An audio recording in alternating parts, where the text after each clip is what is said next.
You're watching VinylicPumagaming. So at one time, pearlescent weapons were a bug. Thanks to the way Borderlands 1's weapon generator worked, you could occasionally get some legendary rarity weapons that would appear in your inventory as white rarity weapons. Instead of appearing where white rarity items do, which is towards the bottom of your inventory, these weapons in particular appeared to be a rarity above legendary.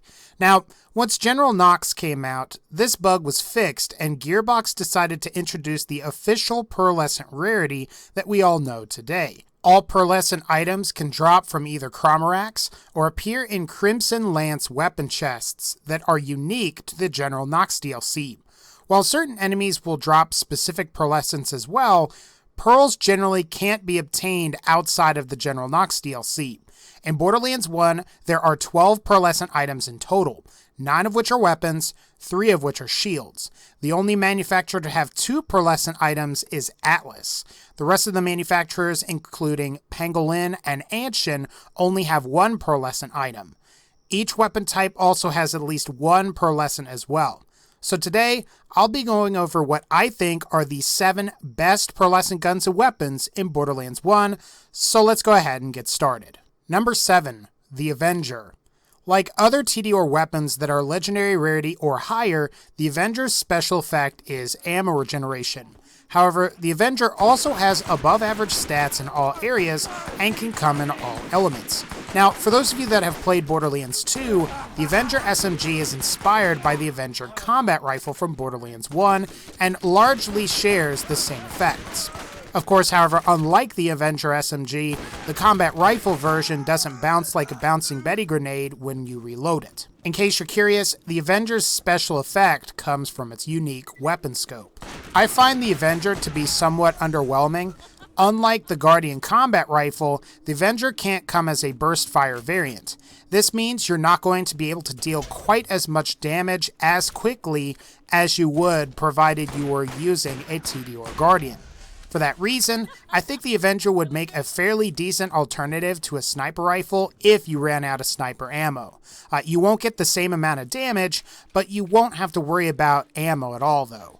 Again, your mileage may vary. Number 6, the Stalker. So the Stalker is the only pearlescent weapon that transitioned to Borderlands 2 with its original weapon type, rarity, and special effect intact. Others, like the Avenger, were turned into SMGs, don't appear at all, or guns like the legendary Unforgiven Revolver and the non-unique Carnage Shotgun were turned into pearlescent weapons for Borderlands 2. Now, just like the Stalker from Borderlands 2, the Stalker fires projectiles that ricochet and travel slowly through the air. Ricochets can apparently occur up to about 5 times, and unlike its Borderlands 2 counterpart, the Stalker cannot appear with an element in Borderlands 1. The Stalker's unique effect comes from the pearlescent Stalker barrel, and this means the Stalker will always appear with the same barrel no matter what. Now, it's possible for the Stalker to come with a double shot accessory, which does make it a little bit more powerful. Now, I think this is a fairly solid pistol. The only problem is the lack of an element, which might help you if you get in a tough spot. I think that you'll find, just like the Stalker from Borderlands 2, the Stalker from Borderlands 1 is best used inside, as the ricochets are more likely to hit your enemies. The less open or the lower the ceiling in this inside area is, the better. Number 5, the Aries. The Aries Revolver is a powerful revolver that shares the same material and has a somewhat similar special effect to the Kuros Power Sniper Rifle, since it also has a transfusion effect. However, unlike the Kuros Power Sniper, the Aries only triggers its transfusion effect when an enemy's shields are depleted. Aries gets its special effects from a unique weapon accessory. This means you can feasibly have the Aries spawn with a different barrel that will change its effects for the better or worse, particularly when it comes to damage. The Aries can only come in shock element, and since you have to deplete an enemy's shield for the transfusion effect to work, this might not be a reliable weapon to use for both high damage output and healing at the same time. I would recommend that you bring the Aries and then have some other way to heal, whether that's a portable health kit or some kind of passive regeneration from either a shield or other weapons. I'll also say that while I like the Aries Revolver, I think I actually prefer the Chimera Revolver more. This is because the Chimera pistol is a little more versatile and can randomly change its element. So you could feasibly shoot explosive one time, then shock, and then maybe corrosive the next. Number 4, the Serpens. This is arguably the best, or at least one of the best weapons that S&S Munitions has to offer. It's capable of dealing a decent amount of damage and has a very high magazine size. The Serpens special effect is that it's a corrosive-only weapon with a ×3 to ×4 elemental multiplier. It fires these like swervy bullets, and it has increased magazine size, increased damage, increased accuracy, increased status effect chance, and overall it just has better recoil than other weapons from S&S Munitions. Now, this special effect comes from the Serpens' unique pearlescent accessory piece, so it's possible for this weapon to have parts that are different, and you may get some different variations. Fun fact, the Serpens has a fire elemental only sister weapon from the vanilla game called the Draco. Now, the Draco was supposed to be a legendary weapon, but it is currently bugged and only appears as a non-legendary fire support machine gun from S&S Munitions. It's possible that you may have one right now and you wouldn't even realize it. However, between the two, I think I definitely prefer the Serpens. Now, that's not to say that the Draco is bad, but the Serpens feels a little bit more powerful to me. And what you will notice is the difference at the speed at which the Serpens applies a status effect. Really, this is a great weapon to use as both your primary weapon and for setting up enemies by applying a corrosive effect and then switching to another weapon for the kill. Really, I would say that you can't go wrong with the Serpens. Number 3, the Tsunami. The Tsunami is a very interesting gun. Instead of being a shock elemental Maliwan SMG all the time, the Tsunami fires either non-elemental bullets, shock bullets, or corrosive bullets. The non-elemental bullets follow a standard projectile pattern, while the elemental bullets swerve as they fly through the air.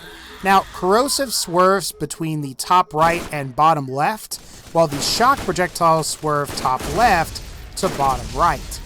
Now, this special effect is determined by the unique Tsunami accessory piece, and because of that, the Tsunami can spawn with different barrels, and your version may appear differently from the one I have here. The Tsunami is similar to another pearlescent weapon called the Nemesis.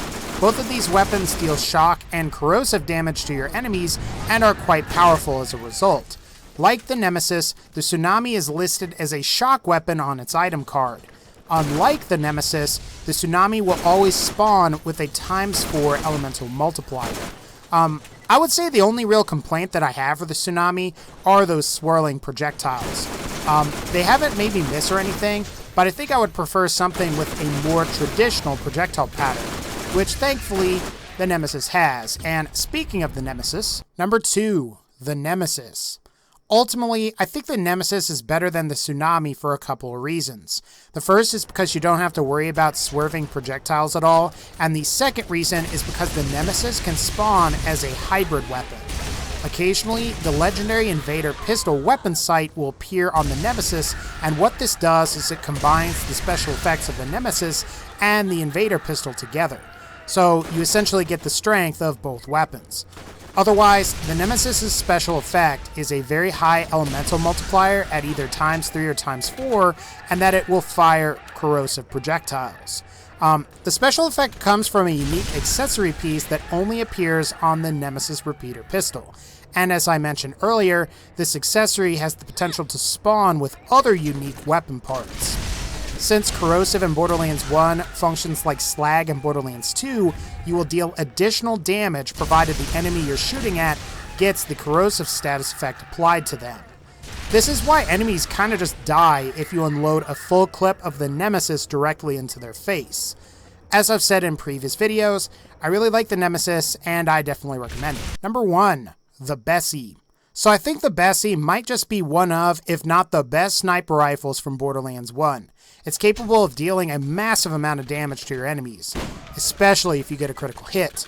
Now, the Bessie's special effect gives it boosted critical hit damage, it gives it already high base damage, it gives it a 2.8 times zoom, and most importantly, there is no weapon spread while aiming down the sights. Of course, like most other Jacob's weapons, the Bessie cannot come in any element. This special effect comes from its unique scope, so it's possible for a wide variety of barrels and other weapon parts to appear on the Bessie sniper rifle. The Bessie is really how sniper rifles should feel in Borderlands 1. While I wish there was an element, the Bessie deals a crap ton of damage and rewards the player for precise shots into people's faces. What's also really cool is that the accuracy stat doesn't even matter, since the scope will always hit where you point. This is because the Bessie has no spread while aiming down sights, and is more like the snipers that you see in Borderlands 2 in that regard. Ultimately, guys, I think I really like the Bessie, and I think you will too. Alright guys, that's going to pretty much wrap up this particular video.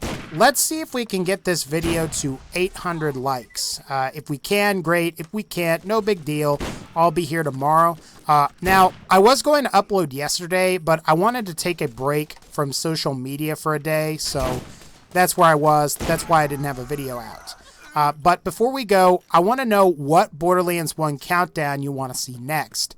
Do you want me to go over legendary weapons from Borderlands 1, or would you rather me go over Eridian or alien weapons from Borderlands 1? Let me know in the comments, and as always, take care, and I'll see y'all next time.